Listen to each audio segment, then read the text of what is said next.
आप मैं हूं आपके साथ आयुषी प्रधान और वक्त हो चला है आज की सुपरफास्ट खबरों का। तो चलिए बुलेटिन की शुरुआत करते हैं। कांग्रेस के वरिष्ठ नेता गुलाम नबी आजाद की राज्यसभा से विदाई और राहुल गांधी के उत्तर दक्षिण वाले बयान के बाद कांग्रेस के सीनियर नेता आज जम्मू में एक बैठक करने जा रहे हैं। कांग्रेस के वरिष्ठ नेता आज जम्मू में गांधी ग्लोबल फैमिली नामक एक एनजीओ के समारोह में मंच साझा करने जा रहे हैं। गुलाम नबी आजाद इस एनजीओ के प्रमुख हैं। बता दें कि ये वो 23 नेता हैं जिन्होंने शीर्ष नेतृत्व पर सवाल खड़े किए थे। इन्हें G23 के नाम से भी जाना जाता है। जमीनी स्तर पर लगातार सक्रिय कांग्रेस महासचिव प्रियंका गांधी वाड्रा आज वाराणसी के दौरे पर है। इस दौरान प्रियंका गांधी रविदास मंदिर में पूजा करेंगी।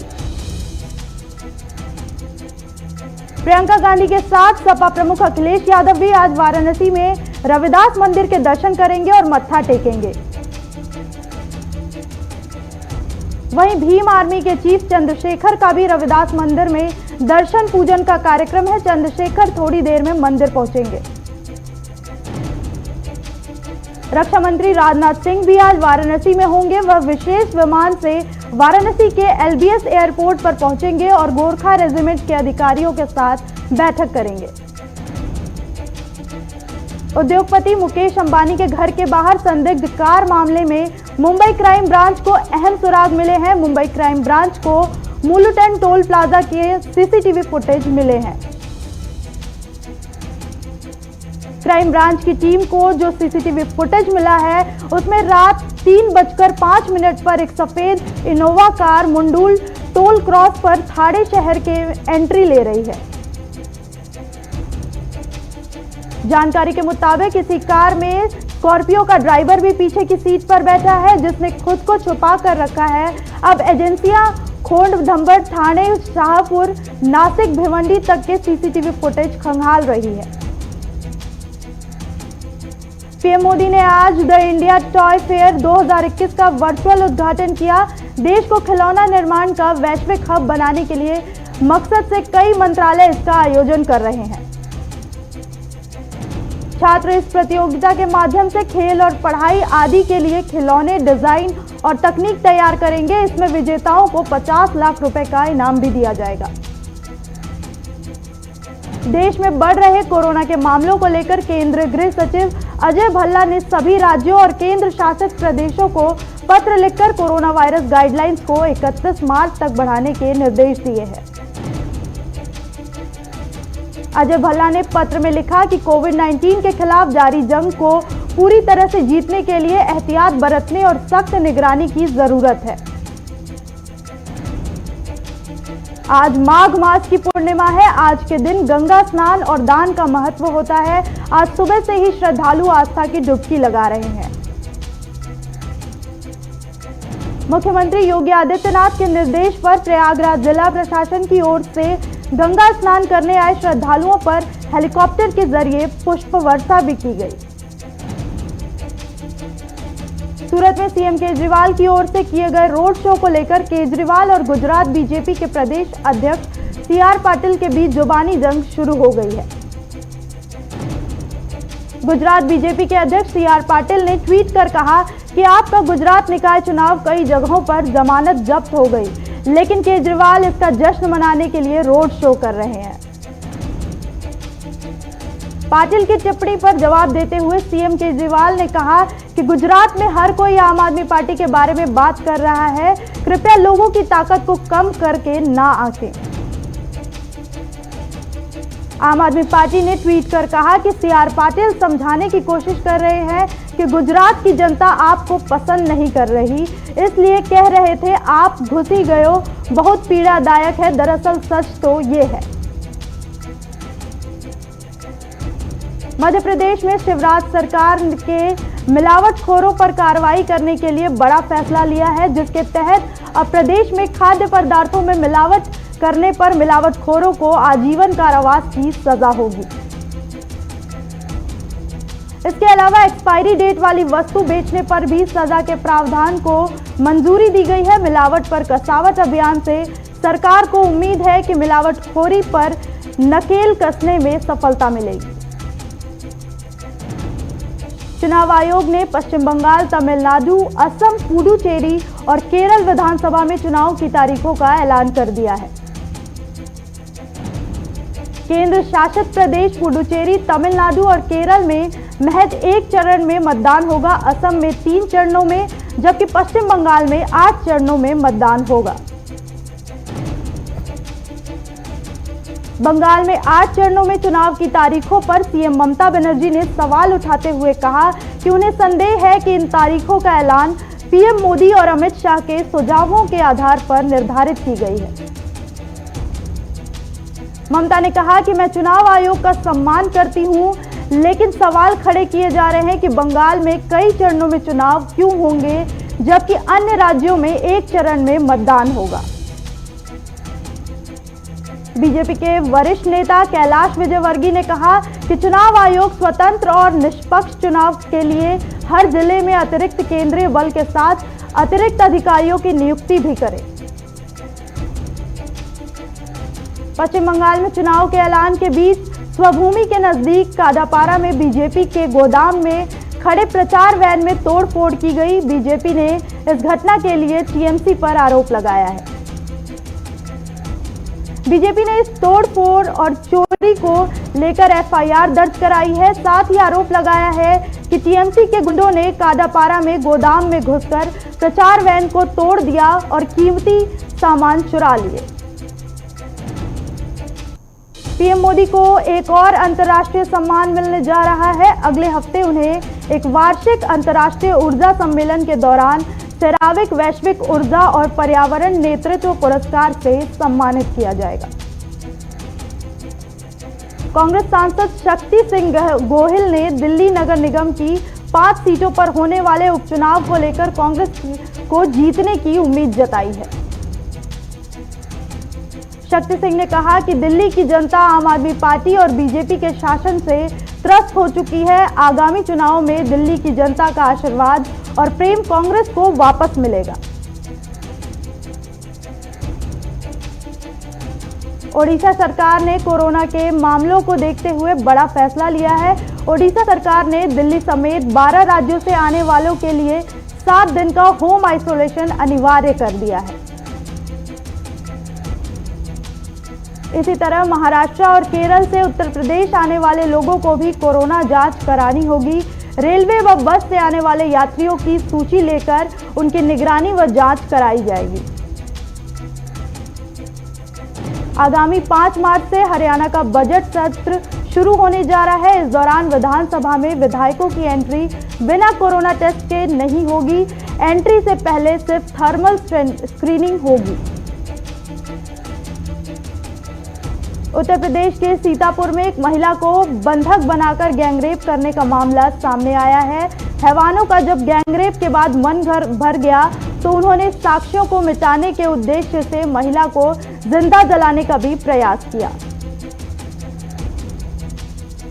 दिल्ली पुलिस के एक जवान ने खुद को गोली मारकर खुदकुशी कर ली है। ये घटना आज सुबह की है। पुलिस के अनुसार खुदकुशी करने वाला पुलिसकर्मी दिल्ली पुलिस में एएसआई थे।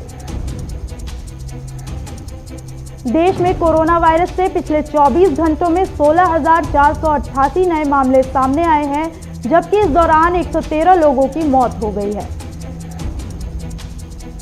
भारत में 1 मार्च से कोरोना वैक्सीनेशन के दूसरे चरण की शुरुआत होने जा रही है। दूसरे चरण में 60 वर्ष से अधिक उम्र के लोगों को वैक्सीन लगाई जाएगी।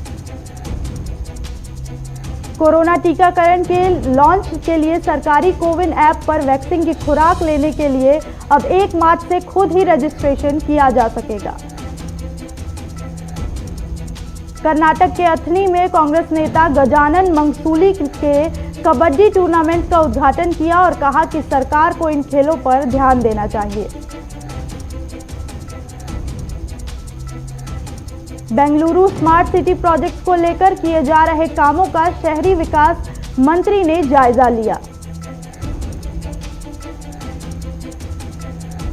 झारखंड के साहिबगंज में अज्ञात युवती का पत्थर से कुचला हुआ शव मिलने से हड़कंप मच गया है। पुलिस ने शव को कब्जे में लेकर जांच शुरू कर दी है। राजस्थान के लाखेरी में जमीनी विवाद को लेकर दो पक्षों में खूनी संघर्ष हो गया, जिसमें दोनों पक्ष के 8 लोग घायल हो गए हैं।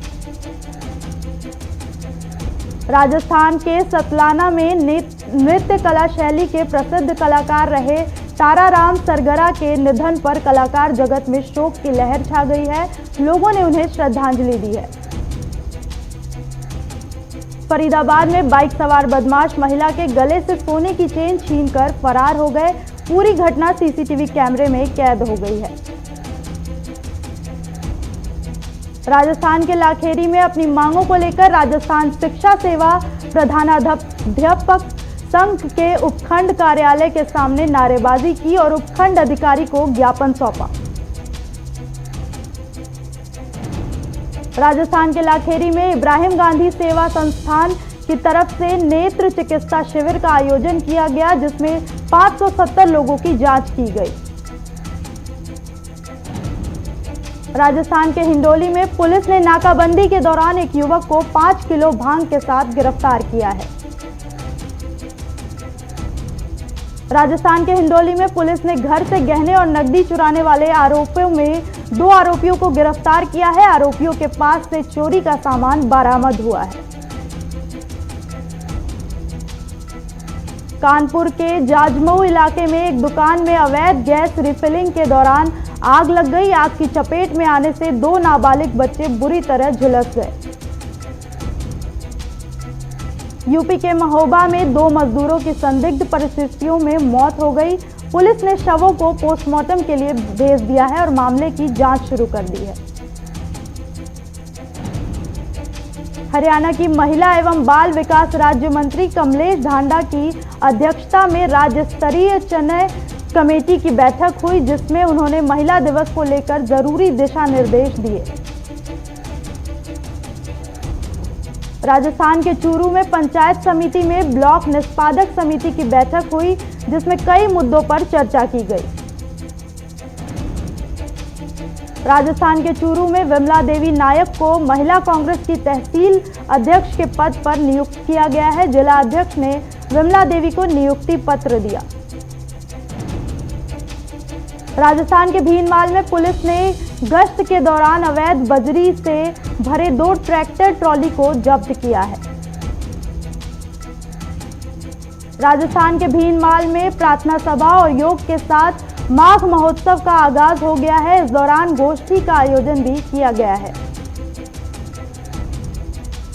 राजस्थान के सरमथुरा में खेत की रखवाली कर रहे युवक को अज्ञात हमलावरों ने गोली मार दी, जिसके बाद युवक को घायल अवस्था में अस्पताल में भर्ती कराया गया है। पंजाब और हरियाणा हाईकोर्ट ने सामाजिक कार्यकर्ता नवदीप कौर को जमानत दे दी। नवदीप कौर को 12 जनवरी को श्रमिकों के विरोध प्रदर्शन के दौरान गिरफ्तार किया गया था।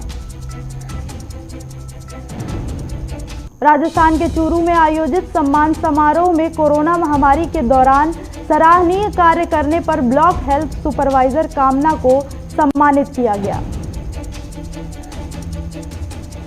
यूपी के कन्नौज में राई के खेत में संदिग्ध परिस्थितियों में आग लग गई।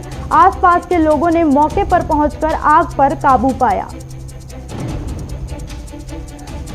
यूपी के फतेहपुर में महिला टीचर के साथ मारपीट का मामला सामने आया है, जहां स्कूल के शिक्षक ने महिला टीचर के साथ जमकर मारपीट की। पुलिस मामले की जांच में जुट गई है। यूपी के पीलीभीत में बदमाशों ने सरेआम युवक की गोली मारकर हत्या कर दी। फिलहाल पुलिस आरोपियों की तलाश में जुटी हुई है।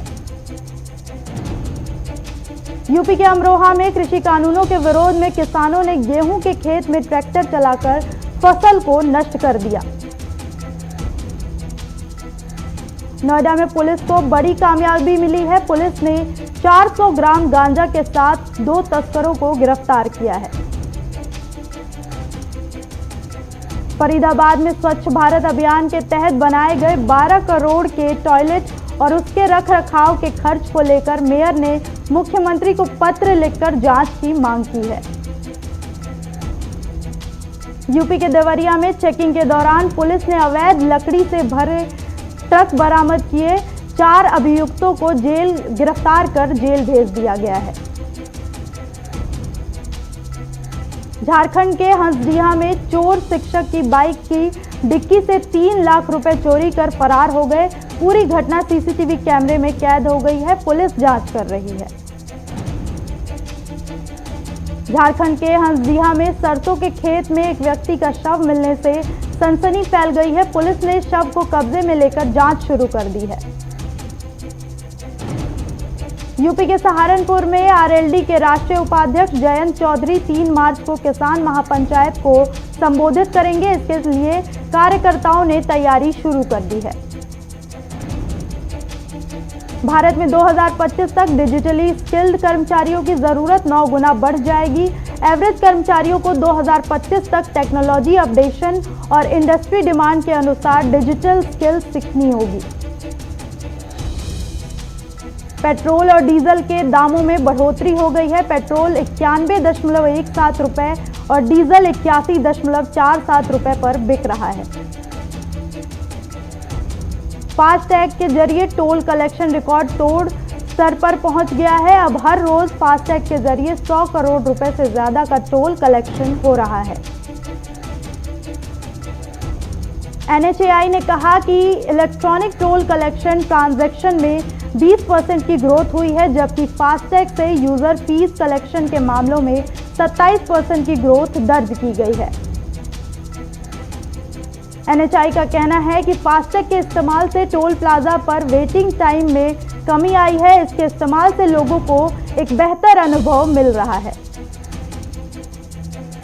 Aditya Birla health care insurance ने अपने हेल्थ इंश्योरेंस एक्टिव हेल्थ को अपडेट किया है। इसके तहत 2 साल तक कोई क्लेम नहीं करने पर पॉलिसी होल्डर को प्रीमियम का पूरा पैसा वापस मिल जाएगा। कंपनी का कहना है कि यह हेल्थ इंश्योरेंस इंडस्ट्री का पहला ऐसा प्लान है जिसमें 100% प्रीमियम वापस किया जाएगा। SBI की mutual fund company SBI mutual fund IPO की तैयारी कर रही है। इसके जरिए कंपनी 7,500 करोड़ रुपए जुटा सकती है। 4% के साथ आसपास रहने पर महंगाई दर अगले 5 वर्षों के लिए महंगाई दर लक्ष्य निर्धारित होगा। RBI इसकी घोषणा करेगी। सरकारी आंकड़ों में कहा गया जनवरी में 8 बुनियादी सेक्टर्स के उत्पाद में 0.1% की बढ़ोतरी दर्ज की गई है। दुनिया में कोरोना मरीजों का आंकड़ा 11.35 करोड़ से ज्यादा हो गया है। अब तक 25,18,000 से ज्यादा लोग कोरोना से जान गंवा चुके हैं।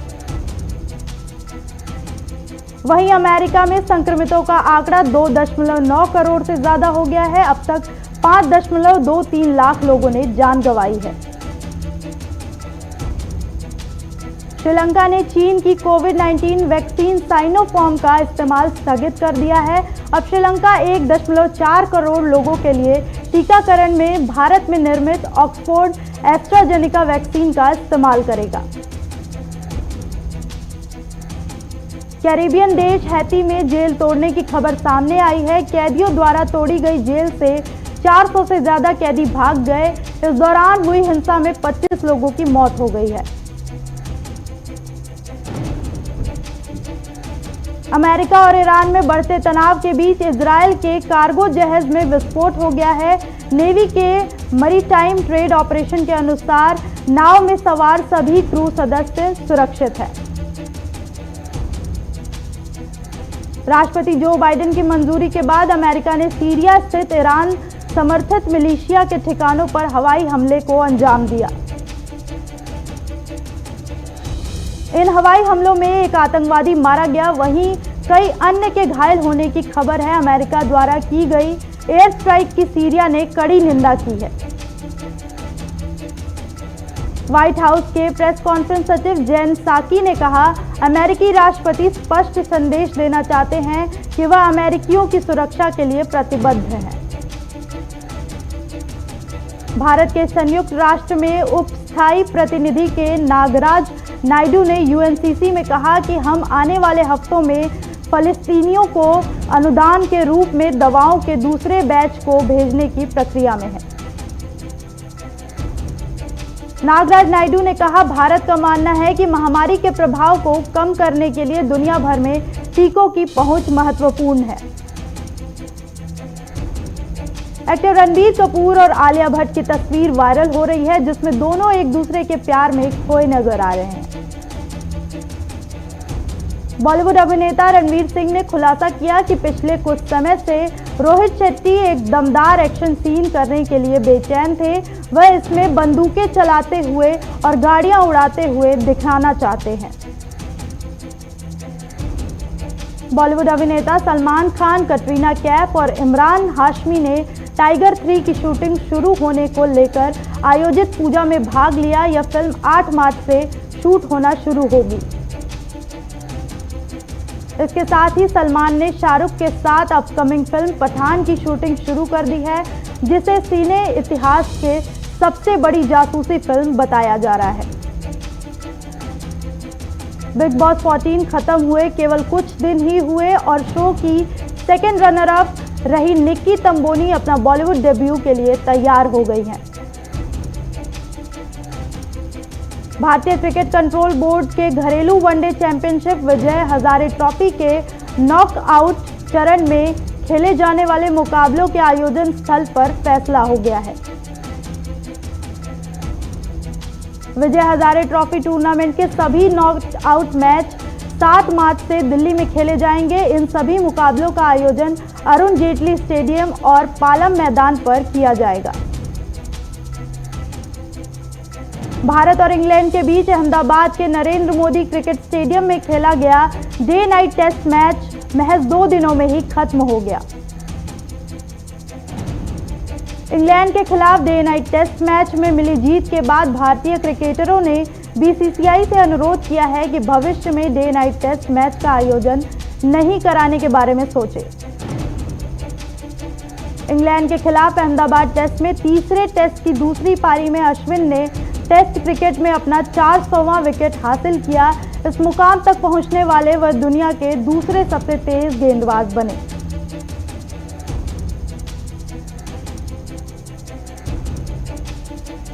इस बुलेटिन में इतना ही। देश और दुनिया से जुड़ी तमाम खबरों के लिए देखते रहिए JK 24/7 न्यूज़।